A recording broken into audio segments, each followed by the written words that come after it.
الحمد لله كفى والصلاة والسلام على المصطفى وعلى آله الشرفاء وأصحابه الخلفاء أما بعد فقد قال الله تعالى في كلامه القديم وفي الفرقان المجيد إنه من سليمان وإنه بسم الله الرحمن الرحيم صدق ربنا العظيم. கண்ணியத்துக்கு பெருமரியாதைக்கு உரிய அல்லாஹ் நல்லடியார்களே, உலகம் முழுவதும் இருந்து ஹாஜிகள் ஹஜ்ஜி நிகழ்த்தக்கூடிய இந்த ஜும்மாவில் இல்லையா, சிறப்பான ஒரு ஜும்மாவில் அல்லாஹ் அமர செய்துள்ளார். 2 வாரங்களாக குர்பானியோரை பற்றி பார்த்து வருகிறோம். இந்த வாரமும் இன்ஷா அல்லாஹ் அதே சப்ஜெக்ட் தான். அதுக்கு இடையில தெரிய வேண்டிய விஷயங்கள் முதலாக அரஃபா நோன்பு. அரஃபா நோன்பு என்பது மேராஜுக்கு ஆதாரம் இல்லை, ஆனால் அரஃபாவுக்கு ஆதாரம் இருக்குது. பெருமானார் ஸல்லல்லாஹு அலைஹி வஸல்லம் ஒரு நோன்பு வைத்திருக்கிறார்கள் என்று ஹதீஸில் காணப்படுவதன் காரணமாக அரஃபா அன்று நோன்பு வைப்பது சுன்னத்தே முஅக்கதா என்பதை விளங்கிக் கொள்ள வேண்டும். கண்டிப்பான ஒரு சுன்னத் அப்படிங்கிறத முதல் செய்தியாக விளங்கிக் கொள்ளுங்கள். இரண்டாவதாக ஒரு செய்தி, துல்ஹஜ் மாதம் 9ஆம் நாள் சுபூ தொழுகையில் இருந்து சுமார் 23 வக்துகளுக்கு தொடர்படியாக ஃபர்ல் தொழுகைக்கு பின்பு தக்பீர் சொல்வது சுன்னத்து. 9ல் இருந்து தொடர்படியாக 23 வக்துகளுக்கு தக்பீர் சொல்வது சுன்னத்து. இது ஆண்களுக்கு பள்ளியில் தெரிஞ்சுக்கிறீங்க, பெண்களுக்கு இந்த செய்தியை சொல்லிவிடுங்கள். பெண்களுக்கு இந்த செய்தியை எத்தி வைத்து விடுங்கள். ஃபர்லான தொழுகைக்கு பின்பு பெண்கள் ஒரு தடவை சொன்னால் போதும். 3 தடவை சொல்றது முஸ்தஹப், ஒரு தடவை சொன்னால் சொன்னது நிறைவேறிடும் அப்படிங்கிற செய்தியை பெண்களுக்கு சொல்லிவிடுங்க. இரண்டாவதாக. மூன்றாவதாக, பெருமானார் ஸல்லல்லாஹு அலைஹி வஸல்லம் அவருடைய அருமை மனைவி ஆயிஷா சித்திகா ரலியல்லாஹு தஆலா அன்ஹா அவர்கள் அறிவிக்கிறார்கள், நான் நபி ஸல்லல்லாஹு அலைஹி வஸல்லம் ஹஜ்ஜுக்கு சென்றிருந்தேன். அந்த நேரத்தில் எனக்கு ஹைல் ஏற்பட்டு விட்டது, மாதவிடாய் ஏற்பட்டு விட்டது. நபி அவர்கள் என்னை சந்திக்கும் போது நான் அழுது கொண்டிருந்தேன். பெருமானார் ஸல்லல்லாஹு அலைஹி வஸல்லம் அவர்களுக்கு ஆதரவு செலுத்தி ஏற்றிவிட்டு, நீ மினாவுல தங்கிக்கொள், அரஃபால தங்கிக்கொள், முஸ்தலிஃபால தங்கிக்கொள், எல்லா அமல்களையும் செய், ஆனால் தவாஃப் மட்டும் செய்யாதே. கஅபத்துல்லாஹ் பள்ளிக்குள் சென்று தவாஃப் ஜியாரத்தை மட்டும் செய்யாதே. இதில் இருந்து நீ சுத்தமாகிய பின்பு அந்த தவாஃப் ஜியாராவை நீ செய்து கொள் என்று எனக்கு சொன்னார்கள் என்று பெருமானார் ஸல்லல்லாஹு அலைஹி வஸல்லம் சொன்னாங்க. இந்த ஹதீஸில் இருந்து இப்ப பெண்கள் அரஃபா நோன்பு வைக்க கூடாது, ஆனால் பெருநாள் தொழுகைக்கு போய் பயான் கேட்கலாமா? கேட்கலாம். தொழுக கூடாது. பயான் கேட்கணும், உட்காந்து கேட்கணும், எனக்கு ஆசையா இருக்கு அப்படின்னா போய் கேட்டு வந்துக்கலாம், வெளியே போகலாம். அரஃபா நோன்பு வைக்க கூடாது, தொழுகையிலையும் கலந்து கொள்ளக்கூடாது என்பதையும் சொல்லிக் கொள்வது. ஏன் சொல்றேன், தக்பீர் சொல்லலாம்னா தொழுகை இருந்தாதான் தக்பீர், தொழுகை இல்லாதனால தக்பீர் வராது. ஸல்லல்லாஹு அலைஹி வஸல்லம் சொல்லக்கூடிய ஹதீஸ்ல காணப்படுகிறது, ஃபர்லான தொழுகைக்கு பின்பு நீங்கள் தக்பீர் சொல்லுங்கள் அப்படி காணப்படுகிறது. இதையும் 3 விஷயம் கவனத்தில் சொல்லும். 4வது, இதோட பயான கடைசியில இது மாதிரி ஒரு சப்ஜெக்ட் வச்சிருக்கிறேன். இப்போ இன்னொரு கவனிச்சு பாருங்க, இதுக்கு 2 பேர் இருக்கு. ஒன்று ஈதுல் அல்ஹா, உலுஹியா கொடுக்குறோம் அப்படிம்பாங்க. சில பேர் குர்பானி கொடுக்குறோம் அப்படிம்பாங்க. உலுஹியா அப்படின்னா தியாகத்தில் இருந்து வந்தது, ஒரு நாட்டை தியாகம் பண்ணிடுறேன் அப்படின்னு அர்த்தம். குர்பானின்னா நெருக்கி வைக்குதல் அப்படின்னு அர்த்தம். ஆட்டை குர்பானி கொடுக்குறேன் அப்படின்னு அர்த்தம். இந்த ஆட்டை குர்பானி கொடுப்பதுல 4 வகையான சட்டங்கள் இருக்கு. முதல்ல சொன்னது ஒரு சப்ஜெக்ட், அது முடிஞ்சு அதையும் போட்டு குழப்பறீங்க. இப்ப 4 வகையான சப்ஜெக்ட். ஒரு மனிதன் ஒரு ஆட்டை அறுப்பதாக இருந்தால் 4 விஷயத்துக்கு அறுக்கப்படணும். 1வது குர்பானி. இந்த ஃபர்ஸ்ட் படிப்போம். குர்பானி. குர்பானி என்பது வருடத்திற்கு இந்த நாட்கள்ல மட்டும், துல்ஹஜ் மாசம் 10 தொழுகை முடிஞ்ச உடனே கடமையாகும். தொழுகை முடிஞ்ச உடனே கடமையாகும். 10, 11, 12 அசர், ஷாஃபில 13, 12 அசர்னு வச்சுக்கோங்க. இந்த 3 நாளைக்குள்ள 10, 11, 12க்குள்ள ஒரு பிராணி அறுக்கப்பட்டால் அது குர்பானி. எனக்கு ஒரு 10 நாள் கழிச்சு காசு வருது, நான் குர்பானி கொடுக்கலாமா சார்? முடியாது. அந்த வக்து முடிஞ்சிடும். ஸ்டார்டிங் வக்து எது? லோகருடைய வக்து என்ன? 12:25. எதோரையும் தொழலாம் 2:45 முடிஞ்சு போச்சு, முடிஞ்சு போச்சு. அதுல குர்பானி எப்ப கொடுக்கணும்? பெருநாள் தொழுத உடனே கடமையாயிடும். எப்போ முடிஞ்சிடும்? 12 அசர் தொழுகைக்கு வாங்க சொல்லிட்டா முடிஞ்சு போயிடும். சரியா? இதுக்கு பேரு குர்பானி அல்ல உலஹியா அப்படின்னு வச்சுக்கிறது. இரண்டாவதாக ஒரு ஆடு அறுக்கப்படுவது அகீகா. ஒரு தம்பதிகளுக்கு குழந்தை பிறந்தால் ஆம்பளை பிள்ளையா இருந்தால் ஒரு 2 ஆடு, பொம்பளை பிள்ளையா இருந்தால் ஒரு ஆட்டை அறுப்பது என்பது அக்கீகா. அது எப்போ கடமையாகும்? குழந்தை பிறந்தோன்னு கடமையாகும். அது எப்போ கொடுக்குறீங்களோ அது அன்லிமிட்டடு. நான் 7 நாள்ல கொடுக்குறது ஒரு சுன்னத்து, 40 நாள்ல கொடுக்குறது முஸ்தஹப். இமாம்கள் தான் சொல்றாங்க, ஹதீஸ்ல கிடையாது. ஹதீஸ் எப்படி? உனக்கு குழந்தை பிறந்தால் நீ ஆட்டை அறுத்துக்கொள், இதுதான் ஹதீஸ். அதுக்கு காலக்கெடு ஹதீஸ்ல கிடையாது. இமாம்கள் தான் சொல்றாங்க ரொம்ப நாள் தள்ளி போடாம பண்ணணும் அப்படிங்கிறது. நிறைய பேருக்கு தெரியல. ஒரு குழந்தை பிறந்தால் அந்த குழந்தை ஆம்பளை பிள்ளையானாலும் பொம்பளை பிள்ளையானாலும் ரோமத்திற்கு ஈக்குவலா வெள்ளி கொடுக்கணும். இந்த சட்டம் தெரியுமா? ரோமத்துக்கு ஈக்குவலா வெள்ளி கொடுக்கணும். சும்மா 3-4 கிராம் குழந்தையோட முடி எவ்வளவு இருக்கும், அந்த முடிக்கு பதிலா வெள்ளி கொடுக்கணும் அப்படிங்கிற சட்டத்தையும் நாம் ஃபாலோ பண்ண வேண்டும். அகீகா அப்படின்னு சொல்லி சொன்னா குழந்தையின் பேர் இன்னாருடைய மகன் அல்லது இன்னாருடைய மகனுக்காக வேண்டி அகீகாவை நியத்து பண்ணி அந்த ஆடு அறுக்கப்பட வேண்டும். இது 2வது சட்டம். 3வது ஒரு சட்டம் இருக்கிறது, நதுர். நேர்ச்சிக்காக வேண்டி ஆடு அறுக்கப்படும். சந்தேகம் தான் நீங்க ஒண்ணு கேட்டுருக்கேன். நேர்ச்சிக்காக ஒரு ஆடு அறுக்கப்படுறது. உதாரணமாக தன்னுடைய வீட்டுல ஒரு தேவை இருக்குது, தன்னுடைய வீட்டுல ஒரு தேவை. உதாரணமாக என் பையன் நீட் தேர்வு எழுத போறான், அவன் நல்லா பாஸ் ஆயிட்டான்னு சொல்லி சொன்னா நான் ஒரு ஆடு அறுக்கிறேன் அப்படின்னு ஒரு பெற்றோர் கிளிக் பண்ணிக்கிட்டாங்கன்னு வைங்க. நான் உதாரணத்துக்காக சொல்றேன். அப்படி பண்ணினால் ஆடை அறுப்பது சுன்னத்து இல்லை, வாஜிபு. சுன்னத்துக்கு மேல ஃபர்லுக்கு கீழே நடுவில் உள்ள கேட்டகரி கண்டிப்பான கடமை. நீயத்து நேர்ச்சியுடைய ஆடு. அப்படியே அவங்க எதுக்காக? நான் சும்மா நீட் தேர்வுன்னு சொன்னேன். உடம்பு சரியில்லாம போனா, என் பையனுக்கு வெளிநாடு போக நினைக்கிறான், அவன் வெளிநாடு போயிட்டான், எதை நேர்ச்சியா பண்ணாங்களோ அதுக்கு பதிலாக ஆடு அறுப்பேன் என்று நீட்டு பண்ணினால் அந்த ஆட்டை அறுப்பது சுன்னத்து கிடையாது, வாஜிபு. அந்த ஆட்டை அறுப்பது சுன்னத்து கிடையாது, வாஜிபு. ஆனால் அந்த ஆட்டினுடைய கறியை யார் அறுக்கிறாங்களோ அவங்க சாப்பிடக்கூடாது, சாப்பிடக்கூடாது. அக்கீகா கறியை 1/3 சாப்பிடலாம், குர்பானி கறியை 1/3 சாப்பிடலாம், 3ல் 1 பங்கு சாப்பிடலாம். அந்த இந்த கறியும் சதகா கறியும் சாப்பிடக்கூடாது. 4வது சொல்லுவேன், அது நேர்ச்சை பண்ணுவதற்காக வேண்டி அறுக்கப்பட்டது ஒரு பிராணி. இது 3ஆச்சா. 4வது ஒண்ணு இருக்கு, சதகா. இந்த சதகா எப்போ வேண்டுமானாலும் கொடுக்கலாம். இந்த சதகா எப்போ வேண்டுமானாலும் கொடுக்கலாம். நீ எதுக்கு ஒரு ஆட்டை பிடிச்சி அறுத்தீங்க வச்சீங்க அப்படின்னு சொல்லி அதை தர்மம் பண்ணிட்டு போயிடலாம். இது சதகா. இன்னைக்கு மாசாக்கள் அதிகமான வர்ற ஆடுகள் இப்படி சதகாவுடைய ஆடுகள் கறி தான் வந்துருக்கு. ஆக 4 விஷயத்திற்காக வேண்டி ஆடு அறுக்கப்படும். 1 குர்பானி, 2வது அகீகா, 3வது நேர்ச்சை, 4வது சதகா. இவைகளுக்காக வேண்டி ஆடுகள் அறுக்கப்படுது. இப்ப நம்ம அறுக்கப்படக்கூடிய ஆடு அகீகாவுடைய ஆடு. ஒரு ஆட்டை அறுக்கும் போது 2ஐ நீயத்து செய்ய முடியாது. யாராவது நேர்ச்சை பண்ணியிருந்தா நான் நேர்ச்சை செய்ததற்காக வேண்டியும் என் மீது கடமையான குர்பானிக்காக வேண்டியது அறுக்கிறேன் நீயத்து பண்ணக்கூடாது. ஒரு நீயத்து, ஒரு ஆடு அறுப்பதற்கு ஒரு நீயத்து தான் அப்படிங்கிறது நீங்கள் புரிந்து கொள்ள வேண்டும். அடுத்ததாக நல்ல திரும்பவும் நான் சொல்றேன், யார் உயிரோடு இருக்கிறாங்களோ அவங்க மேல கடமை. அந்த கடமையை நிறைவேற்றிய பின்னால், உங்களுக்காக குர்பானி கொடுத்த பின்னால் நீங்க யாருக்கு வேணாலும் கொடுக்கலாம். பத்தாமா கொடுக்கணும் கொடுக்கலாம், மாமா மச்சான் யாருக்காலும் கொடுங்க, அக்காவோட ரெசூலுக்கு வேணாலும் கொடுங்க. ஆனால் உங்களுக்கு ஃபர்ஸ்ட் அறுக்கணும். உங்களுக்கு அறுத்து பிடிச்சிட்டு தான் நீ மற்ற பேருக்கு தான தர்மம் பண்ணணும் அப்படிங்கிறதை கவனமாக்கி கொள்ளுங்க. இல்லையா? இந்த 4 வகையான சட்டம் இதையும் உங்களுக்கு சொல்லியாச்சு. அடுத்து இதற்கு இந்த உலகியாவுக்கு அவ்வளவு என்ன சிறப்பு அப்படின்னு கேட்டா, சும்மா கொஞ்ச நேரம் ஜாலியா ஒரு சின்ன ஒரு கேள்வி. இப்ப நீங்க ஒரு கனவு பண்றீங்க. என்ன கனவு? உங்க சொந்த வீடு, உங்களுடைய சொந்த வீடு 2 மாடியோ 3 மாடியோ. இந்த கனவை சும்மா ஜாலியா புரிய வைக்கிறதுக்காக சொல்றேன்னா, இந்த கனவை எப்படி கனவுல வருதுன்னா, உங்க வீட்டை தாஜர் பள்ளிக்கு எழுதி வைக்கிற மாதிரி ஒரு கனவு அப்போ வச்சுக்கிறது. அப்படின்னு கனவு கண்டீங்க. ஃபர்ஸ்ட் நாள், 2வது நாள், 3வது நாள் கனவு கண்டீங்க. கொஞ்சம் இறையச்சம் உள்ளவராக யோசிப்பாங்க. அவரே கொடுக்கணும் முடிவு பண்ணா கூட வீட்டுல சொல்லுவார், நான் கனவு கண்டேன், நான் வீட்டு இந்த வீட்டை பள்ளிக்கு எழுதி வைக்க போறேன் அவனுக்கு கனவு கண்டா.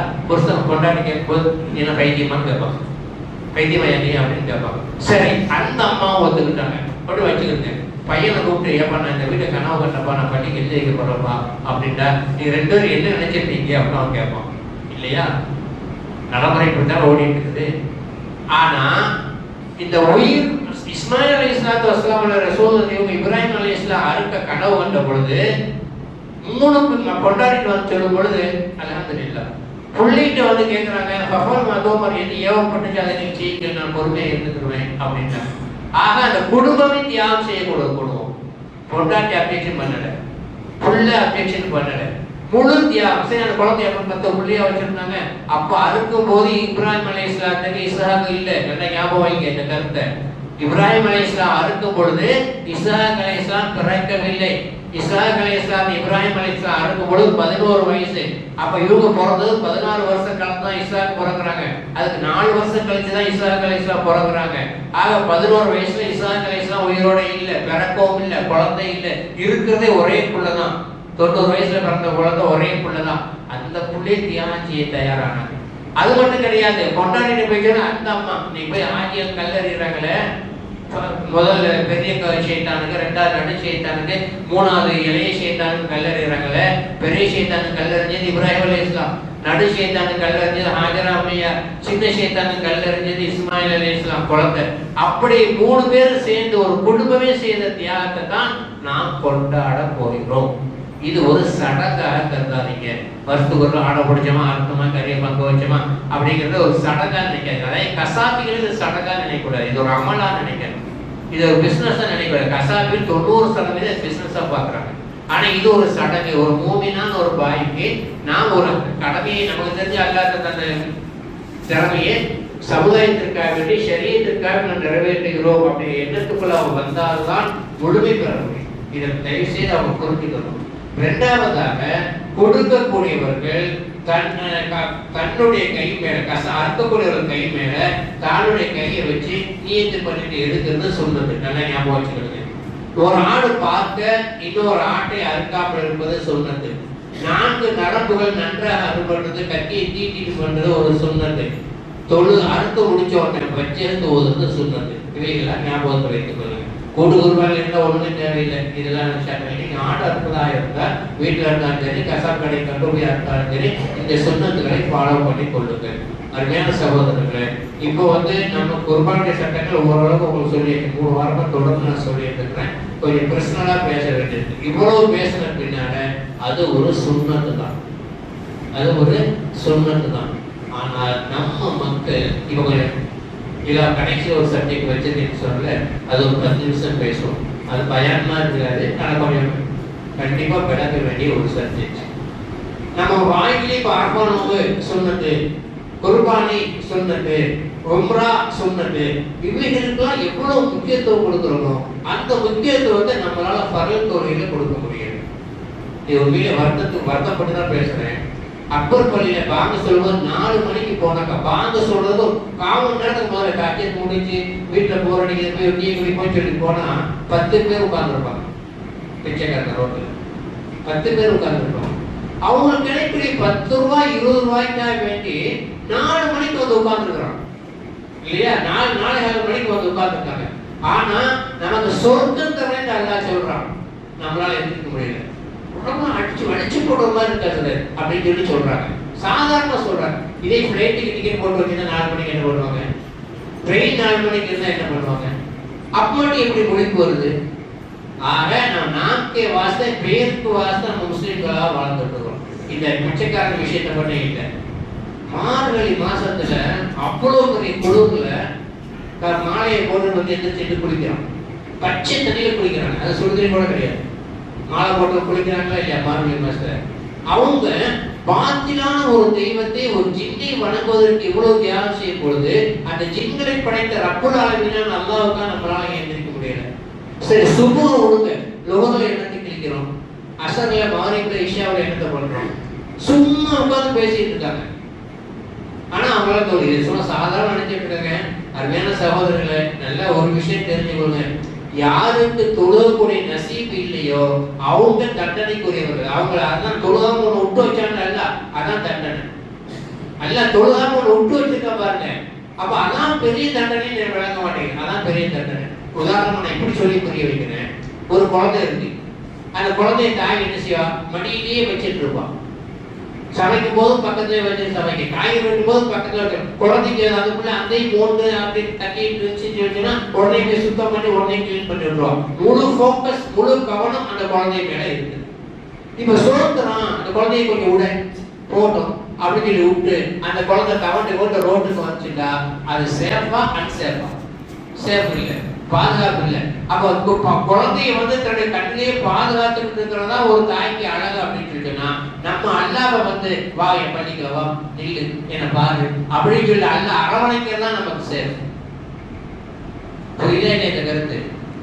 நீ என் வீட்டுக்கு வாப்பான், என் முன்னாள் நில்லுப்பான், நான் உன்னை பாக்குறேன் அப்படின்னு சொல்லிட்டு அல்லா தாய் மாதிரி தன்னை கண்காணிச்சுட்டே இருக்கிறான் பாருங்க, இதுதான் சேஃப். நீ பள்ளிக்கு வராங்கன்னா ஒண்ணுக்கு வராங்க எப்படியே கட்டுப்பட்டு வரட்டான் அப்படின்னு சொல்றது சேஃபா? அப்படி ஒரு நல்ல செய்யலாம். இவங்க நினைச்சிட்டு இருக்காங்க நம்ம திறமையா சம்பாதிச்சுட்டு இருக்கிறோம், நம்ம திறமையா காலையோட சுத்திட்டு இருக்கிறோம் அப்படின்னு சொல்லி இவங்க நினைச்சிட்டு இருக்காங்க. அருமையான சகோதரர்களை, நிச்சயமா அந்த எண்ணமே தப்பு. பாத்திலான ஒரு ஷைத்தான்களுக்கு அல்லாஹ் கொடுத்து வஸ்வாசம் மட்டும்தான் கொடுத்துருக்கான். உள்ளத்திலே ஊடுருவக்கூடிய சக்தி இருக்குது ஷைத்தான்களுக்கு. உள்ளத்துல ஊடுருவக்கூடிய சக்தி அல்லாஹ் கொடுத்துருக்கான். இதை வச்சு என்னென்ன பண்றாங்க சொல்லுமா? 3 நாளைக்கு மூத்திரத்தை பீயும் அடைக்கிட்டு டூல நிக்கிறான், பசி அடைக்கிட்டு நிக்கிறானா? திருப்பதியில போயிட்டு லைன்ல போய் நிக்கிறானா இல்லையா? டிக்கெட்டை கொடுத்து காசு வாங்குறான். போல பள்ளிக்கு வரதுக்கு எல்லாரும் காசு வசூல் பண்றாங்களா? தொழு வர்றதுக்கு காசு போட்டு கேட்கறாங்களா? நீங்க வர்றதுக்கு முன்னாடி ஏசி ஓடும், ஜில்லுன்னு இருக்கும் பள்ளி. நீங்க போற வரைக்கும் ஃபேன் ஆஃப் பண்ண மாட்டாரு முதல்ல. இவ்வளவு வசதிகளை செஞ்சுட்டு இருந்தேன் ரப்ப நீங்க தொழுங்க அப்படின்னு சொல்லி சொன்னா நம்மளால தொழுக முடியாது. இந்த தொழுகையுடைய விஷயத்தை ரொம்ப சாதாரண நினைச்சிட்டு இருக்காங்க. ஆனா உலகத்திலே இதான் கடுமையான விஷயம். அல்லாஹ்வுடைய பார்வையில் இதுதான் கடுமையான விஷயம். அல்லாஹ் சுப்ஹானஹு யார் மீது இரக்கம் காட்டினானோ, யாருக்கு பேரருள் புரிந்தானோ அவங்க மட்டும்தான் பள்ளிக்குள்ள வருவாங்க. சிஎம் யாரை வர வைக்கிறாரோ அவங்க மட்டும்தான் சிஎம் வீட்டுக்குள்ள போக முடியும் இல்லையா? ஒரு மினிஸ்டர் யாரை வர வைக்கிறாரோ அவங்க மட்டும்தான் அந்த வீட்டுக்குள்ள போக முடியும். ஆனா ரப்புல் ஆலமீன் மாலிக்குல் முல்க் அல்லாஹ் பேரருள் மிக்க அல்லாஹ் நம்மளை வர வச்சிருக்கிறார் அப்படின்னு சொல்லி சொன்னா எவ்வளவு பெரிய திருமைங்கிறத சிந்திச்சு பார்க்கணும். ஏன் இந்த சப்ஜெக்ட் பேசுறா? நீ குர்பானி கொடுத்தது பெருசு இல்லை, அரஃபா நோன்பு வைக்கிறது பெருசு இல்லை. அரஃபா அன்னைக்கு சுபுஹ் தொழுவணும், பெருநாள் அன்னைக்கு சுபுஹ் தொழுவணும், 5 வக்தும் ஆஜராகணும், ரப்புடைய முன்னால் நிக்கணும். அந்த எண்ணத்தை அந்த மைண்ட் செட்டிங்க கொண்டு வாங்க. நம்ம வாழ்க்கையில தொழுக விடக்கூடாது, நம்முடைய வாழ்க்கையில இன்ஷா அல்லாஹ் தொழுகையை விடக்கூடாது அப்படிங்கிற எண்ணத்தை கொண்டு வந்தா அதுவே பெரிய தியாகம். 12,000 13,000 கொடுத்து ஆடை வாங்கி கொடுத்துறோம் நம்ம நல்ல முஸ்லீம் அப்படிங்கிற சிந்தனைக்குள்ள போகக்கூடாது. நம்ம குர்பானி கொடுத்துறோம் நம்ம ஒரு நல்ல முஸ்லீம் கிடையாது. அல்லாஹ் முன்னால் சஜிதா செஞ்சால் மட்டும்தான் நீங்க நன்மையான முஸ்லீம். அல்லாஹ் எடுத்தோன்னு குர்பானி கொடுத்தீங்கன்னா கேட்க மாட்டான். ஃபர்ஸ்ட் என்ன கேட்பான்? தொழுதியா? அப்ப நான் பொண்டாட்டிக்கு என்ன செலவு பண்ணேன், எப்படி சம்பாதிச்ச, எப்படி குர்பானி கொடுத்த, மற்ற விஷயங்கள் எல்லாம் அப்புறம் தான் வரும். சல்லல்லாஹு சொல்றாங்க, வைதா சலுக சலுக குல்லு வைதா பசத பசத குல்லு. ஒரு மனிதனுடைய முதல் கேள்வி அழகாகிவிட்டால் எல்லாம் அழகாகிவிடும். முதல் கேள்வி பசாதாகிவிட்டால் எல்லாமே பசாதாகிவிடும். முதல் கேள்வி பசாதாயிட்டா எல்லாம் தொழுதியா இல்லைன்னா அப்படின்னா பின்னோட எல்லாமே பசாதாயிடும். ஒரு வக்துக்கு ஒரு நாள் கற்பனை பண்ணி பாருங்க, எவ்வளவு நாள் நரகத்தில் கிடக்கும். ஒரு வக்துக்கு ஒரு நாள் அவன் கற்பனை பண்ணி பாருங்க, எவ்வளவு நாள் நரகத்தில் இருப்பான். அதனால அருமையான சொல்றது, எமோஷன் பண்ணி பேசுறது கிடையாது. தொழுகை இல்லாவிட்டால் உங்களுடைய சொத்து சுகம் எல்லாத்தையும் நீங்க மௌத்துடைய நேரத்தில் தர்மம் பண்ணிட்டு போனாலும் சொர்க்கத்துடைய சாவி உங்களுக்கு கிடைக்காது. சொர்க்கத்துடைய சாவி தொழுகைதான். அந்த சொர்க்கத்துடைய சாவி உங்களுக்கு வேண்டாம், நீங்க நியமமா தொழுதிருக்க வேண்டும். அல்லாஹ் எல்லா இடத்துலயுமே குர்ஆனை புரட்டி பாருங்க, தொழுகுன்னு ஒரு இடத்துல கூட அல்லாஹ் சொல்லல, தொழுகுன்னு ஒரு இடத்துல கூட சொல்லல. வஅகீமுஸ் ஸலாத்த, நியமமான தொழுதுவா, நிரந்தரமான தொழுகை நிறைவேற்று அப்படின்னு சொல்லுவோம். அப்ப என்ன? கண்டினியூவா தொழுவோம். ஒரு வக்து விட்டாக்கா சலகாலத்துக்கு சொன்னாங்க, ஒரு நேர தொழுகையை என்னுடைய உம்மத்தில் ஒருவன் விட்டுவிட்டால் அவருடைய சொத்து சுகம் வீடு வாசல் அத்தனையும் இழந்தால் எப்படி வருத்தப்படுவானோ அப்படி வருத்தப்படுவான். ஒரு அசருக்கு தூங்கி எந்திரிச்ச உடனே வீடு வாசல்லாம் எரியுது, உன் கடையெல்லாம் நாசமா போச்சு, குண்டஸ் போட்டு கவர்மெண்ட் இடிச்சிட்டாங்கன்னா உன் மனசு எப்படி பதறுமோ அந்த பதறுதல் ஒரு நேர தொழுகையை விட்டால் வரணும். அப்படியே நம்ம இருக்கிறோம்.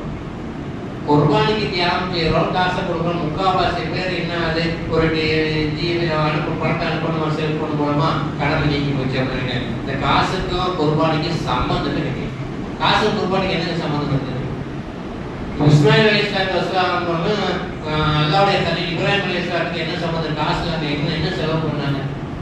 என்ன காசுக்கு அவங்களுக்கு என்ன சம்பந்தம் இருக்கு? ஹாஜர் அம்மையார் காசுக்கு என்ன சம்பந்தம் இருக்கு? இன்னைக்கு நம்ம காலத்துடைய மாறுதல்னாலே அதுக்குன்னு சில பேர் உழைக்கிறதுனால நாளைக்கு கூட்டுக்கு அவங்க மாடு வாங்குறாங்க, அவங்க அறுக்கிறாங்க, அவங்க பங்கு வைக்கிறாங்க, அப்படின்னாலும் நம்ம சொகுசா போயிருக்கிறோம். ஆனால் எண்ணம் நீயத்து, இந்த நீயத்தை ஸ்ட்ராங்காக தியாகத்தை கொண்டு வாங்க. தொழுகையிலைக்குள்ள வராமல் நீங்கள் 100 குர்பானி கொடுத்தாலும் அந்த குர்பானி பிரயோஜனம் கிடையாது. நீ தொழுகையாளியா இல்லாமல் 100 ஆட்ட வருஷத்துக்கு அறுத்தாலும் கூட உண்மையான பிரயோஜனத்தை நீங்கள் அடைய முடியும். பெருமானார் ஸல்லல்லாஹு அலைஹி வஸல்லம் வரதுக்கு முன்னாலே குர்பானி இருந்துச்சு. இந்த இப்ராஹிம் அலைஹிஸ்ஸலாத்து வஸலாம் அவர்கள் சாதாரண எடை போட முடியாது. விருந்தாளி இல்லாமல் சாப்பிட மாட்டாங்க. விருந்தாளி இல்லாமல் ஒரு நாள் கூட அது இல்லை. இந்த சம்பவம்லாம் நம்ம பார்க்கும் நேரத்துல இப்ராஹிம் அலைஹிஸ்ஸலாத்து வஸலாமுக்கு அல்லாஹ் எவ்வளவு பெரிய கிருபை செஞ்சிருக்கிறான்னு தெரியும். அய்யூப் அலைஹிஸ்ஸலாத்துக்கு எவ்வளவு கிருபை செஞ்சிருக்கிறான்னு தெரியும். இவைகள் எல்லாம் அல்லாஹ்வுடைய நியமத். ஒரு மனுஷனுக்கு தொழுகை வர்றது அல்லாஹ்வுடைய நியமத். தொழுகை இல்லாமல் அவனை ஒட்டு வைக்கிறது அல்லாஹ்வுடைய லஅனத், அல்லாஹ்வுடைய கோபம். சமமாக நீ தொலைஞ்சு விட நல்லா கூட அப்படின்னு வேறு ஒரு பிள்ளைய தாயை பக்கத்திலே வச்சுக்கிறது. நீ என்ன தொலைஞ்சு போ அப்படின்னு வித்தியாசம் என்னவோ அந்த வித்தியாசத்தை புரிந்து கொள்வீர்கள் அப்படியே நம்புறேன். அருமையான சகோதரர்களே, இன்னொரு முக்கியமான விஷயம் கவனிக்கப்பட வேண்டிய விஷயம் என்னன்னு சொன்னால், வருஷத்துக்கு 2 பெருநாட்கள் நம்ம கொண்டாடுறோம் இல்லையா? ஈதுல் ஃபித்ர், ஈதுல் அத்ஹா அப்படி 2 பெருநாட்டை கொண்டாடுறோம். இந்த 2 பகலும் சிறந்தது மாதிரியே அரஃபாவுடைய பகலும் சிறந்த ஒரு பகல். அரஃபாவுடைய பகல் சில இரவுகள் 5 இரவுகள் சொல்லுவாங்க இமாம்கள், லைலத்துல் கத்ர் அப்படின்னு சொல்லி கொண்டு வருவாங்க. ஆனா அரஃபாவுடைய பகல்ல முக்கியமான என்ன அமல்கள் தான்? நோன்பு வைக்கிறது போறாங்க. இரண்டாவது துஆ செய்வது. அரஃபா பகலில் கேட்கப்படக்கூடிய துஆக்கள் ஏற்றுக்கொள்ளப்படும். ஆஜியருக்கு மட்டும் கிடையாது, ஆஜியர் எல்லாரும் நமக்கு தான். அதனால அரஃபாவுடைய பகலை நோன்பு வச்சுக்கிட்டு அதிகமான துஆக்களை ஈடுபடும். அதிகமான துஆக்களை செய்யும்.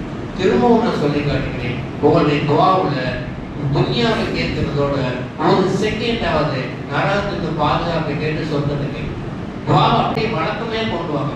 நிறைய பேர் நம்ம பார்க்குறோம், காசு பணம் கேட்குறாங்க, வீடு வாசல் கேட்குறாங்க, அதெல்லாம் தப்பே கிடையாது, அதெல்லாம் அனுமதிக்கிறாங்க, எவ்வளோ வேணாலும் கேள்வி இருக்கு அப்படின்னு சொல்லி சொல்றாங்க. ஆனால் இடையில நரகத்திலிருந்து பாதுகாப்பு தேட வேண்டும். சொர்க்கத்தை அல்லாஹ்வை கேட்க வேண்டும். சொர்க்கத்தை அல்லாஹ்வை கேட்க வேண்டும். அதே மாதிரி இந்த துஆ ஏற்றுக்கொள்ளப்படக்கூடிய நாட்கள் குறிப்பா வரக்கூடிய உலமாக்கள் என்னென்ன சொல்றாங்களோ அந்த மாதிரி நேரத்தில் ஏற்றுக்கணும். ரோட்ல போறீங்க, சேவை தட்டு வீடுகளில் கோழி வளர்ந்து சேவை தட்டுல உடனே துஆ செய்யும். யாராவது பிச்சைக்காரங்க ஏதாவது கேட்கறாங்க, 10 ரூபாய் 20 ரூபாய் கொடுத்துட்டீங்க அப்படி கடந்து போறீங்க, அந்த செகண்ட்ல துஆ செய்யும். சேவை கட்டும் போது துஆ செய்யுங்க. சதகாவுக்கு பின்னால துஆ செய்யும். ரெண்டாச்சா. மூணாவது அதான் பண்ணி அல்லாஹ்வுடைய பாம்புடைய துஆ இருக்குல்ல, பாம்பு அல்லாஹ் ரப்பானி காமத்தில் ஓதுறீங்கல்ல, அந்த துஆ முடிஞ்ச உடனே உங்களுக்கு தேவையான எதையாவது கேட்கும். ஃபர்தான துறைக்கு பின்னால் இமாம் கேட்கிறாரா இல்லையோ நீங்க எதையாவது கேளுங்க. இப்படி துஆ ஏற்றுக்கொள்ளப்படக்கூடிய விஷயங்கள் வரக்கூடிய நேரத்தில் கேளுங்க. அப்படி கேட்கும் போது அதுதான் இந்த சர்டிஃபிகேட். யா அல்லாஹ், மௌத் வரைக்கும் இஸ்ராயேலை சந்திக்கிற வரைக்கும் எனக்கு தொழுகக்கூடிய நசீபை தந்தது புரிவாயாக, அது ஜமாத்தோட தொழுகக்கூடிய நசீபை தந்தது புரிவாயாக என்று ஒரு தடவை 2 தடவை கேட்டுக்கிட்டே இருங்க. அந்த துஆ மக்பூல் ஆனாக்கா உங்களுக்கு தொழுகக்கூடிய நசீப் வந்து இந்த உடம்பு அடிச்சு போடுற மாதிரி எந்திரிக்க முடியல, தூக்கம் அடிச்சு, இந்த பேச்செல்லாம் வராது. அரபானை கேளுங்க, தர்மத்துக்கு பின்னால கேளுங்க, வாக்கு துவாவுக்கு பின்னால கேளுங்க, ஃபர்லான தொழுகைக்கு பின்னால என்னைக்கா தொழுகை சம்பந்தம் வந்தா யாரெல்லாம் இது மாதிரி எல்லா மக்கள் மௌத்து வரைக்கும் நான் நின்று தொழுகை நசீப் இருக்காங்களா அப்படின்னு கேளுங்க. இப்படி கொஞ்சமா கேட்டு உங்களை பக்குவப்படுத்தி வந்தீங்கன்னா கடைசி வாழ்க்கை மாறி, கடைசி வாழ்க்கையை பார்த்துட்டு அல்லாவுடைய வீட்டுக்குள்ள அமைஞ்சு போச்சு அப்படின்னு சொல்லிட்டுன்னா ஈஸியா சொல்ல கிடைக்கும். ஒரு சின்ன உதாரணம், பெருமானார் ஸல்லல்லாஹு அலைஹி வஸல்லம் ஒரு யுத்தத்துல ஒரு சஹாபி அவரால் தான் வெற்றி அப்படின்னு சொல்லி போராடுற, அவரால் தான் வெற்றி அப்படின்னு சொல்லி போராடுற ஹீரோன்னு இருப்பாங்கல்ல, இவரால் தான் இன்னைக்கு இந்த மீட்டிங் நடந்து, இவரால் தான் இப்படி பண்ண முடியும் அப்படின்னு சொல்றோம், அந்த மாதிரி சொல்றாங்க. அப்படி ஒரு நபர் ஸல்லல்லாஹு அலைஹி வஸல்லம் அவங்க சொல்றாங்க, நீங்க நரகவாதியை பார்க்கணுமா அப்படின்னு கேட்கிறாங்க தோழர்கள். யுத்தத்துல காலத்துல பார்த்தா தோழர்கள் கேட்க நரகவாதியை பார்க்கணுமா கேட்கிறாங்க. பாராயார சொல்லலாம் அப்படின்னு இந்த யுத்தத்துல முஸ்லீம்களுக்கு சாதாரண சண்டை போட்டுட்டு இருக்காரு, எதிரிகள் மத்தியில் ஊடுருவி வாங்கி சீட்டுக்காரு, அவர் தான் நரகவாதி அப்படின்னா எப்படி இருக்கும் சாதாரண? யாரால் அந்த யுத்தம் வெற்றி முஸ்லிம்களுக்கு சாதகமான வெற்றி என்று சொல்லப்படுகிறதோ அவரை சுட்டி காட்டி நீங்கள் நரகவாசியை பார்க்கணும் அவரை பாருங்க அப்படிங்கிறாங்க. சஹாபாக்கள் ஆச்சரியம். அது ஒரு சஹாபி சொல்றாங்க, அல்லாஹ்வுடைய ரசூல் பொய்யாகாத அப்படின்னு சொல்லி நான் என் வாழை கீழே போட்டுட்டு அவரையும் ஃபாலோ பண்ணேன். அவர் என்ன நடந்தாரு, என்ன பண்றாரு, அவரை நான் ஃபாலோ பண்ணேன். அவர் பல காசுகளை வெட்டி போட்டுட்டு இருந்தார். ஒரு காலகட்டத்தில் அவருடைய கை துண்டிக்கப்பட்டுச்சு. அவருடைய கை துண்டிக்கப்பட்டுச்சு. அப்படியே துண்டிக்கப்பட்ட கையை எடுத்து அத்து போட்டுட்டு பிச்சு போட்டுட்டு இடது கையால யுத்தம் பண்ணார். அவருடைய அந்த கையும் துண்டிக்கப்பட்டுவிட்டது. அப்போது அவர் என்ன செய்தார், அப்படியே யுத்தத்திலிருந்து பின்வாங்கினார். அப்போது யுத்தத்திலிருந்து பின்வாங்கினார். பின்வாங்கி வாழை கொண்டு போயிட்டு ஒரு மணலில் நட்டி வச்சுட்டு அது மேலே இருந்து தற்கொலை செய்து கொண்டார். அது மேலே வந்து தற்கொலை செய்து கொண்டார். அப்ப ஸல்லல்லாஹு அலைஹி வஸல்லம் நான் ஓடி வந்தேன். ஓடி வந்து சொன்னேன், யா ரசூலுல்லாஹ், யா ஹபீபல்லாஹ், கது சரத்த நான் சொன்னேன். அப்படி சொல்ற வார்த்தையை நான் உங்களுக்கு சொல்றேன். யா ரசூலுல்லாஹ் பார்க்கிறேன், நீங்க நடவடிக்கை சொன்னது உண்மையா போச்சு. நீங்க உண்மையை சொன்னீங்க நான் தட்டினேன். பெருமானார் ஸல்லல்லாஹு அலைஹி வஸல்லம் என்ன உண்மையை சொன்னீங்க, எவ்வளவு நடந்த செய்தியை சொன்னேன். அப்ப ஸல்லல்லாஹு அலைஹி வஸல்லம் ஒரு பெரும் பாவியை கொண்டாவது அல்லாஹ் இந்த மார்க்கத்தை ஸ்திரப்படுத்துவார். இந்த மார்க்கத்தை ஸ்திரப்படுத்தணும்னு நினைச்சா அவன் பெரிய சாலிகான ஒரு பெரும் பாவி, அந்த பாவியை கொண்டு அல்லாஹ் மறுத்துவான். இது நன்மையா செஞ்சுக்கிட்டு அல்லாஹ் கோவப்பட்டாண்டா இப்படி தூக்கி வீசிடும். இது நேரம் மாற்றமா வைக்கிறேன். ஒரு பெரிய ரவுடியா இருக்கும். அதுக்கு நிறைய உதாரணம் சொல்லணும். நிறைய பேர் இருப்பாங்க. ஆனால் திடீர்னு ஒரு பயானை கேட்டு பாரதி இது மாதிரி நிறைய பேரை சொல்லணும். இவங்க எல்லாரும் பெரும் பாவிகளா இருந்துட்டு ஒரு பயானை கேட்டு ஒரு திராவத்தில் குரானை கேட்டு மாறி இறைநேசெல்லாம் மாறிடுது. அதனால அருமையான சகோதரர் 2026 ஆண்டுடைய உங்களிக்க ஈதுல்லாஹ் நம்முடைய மாற்றத்தில் பெரிய மாற்றத்தை உருவாகி நம்மை முழு சொர்க்கவாதியாக மாற்றுவதை தோற்றைக்கு அல்லாஹ்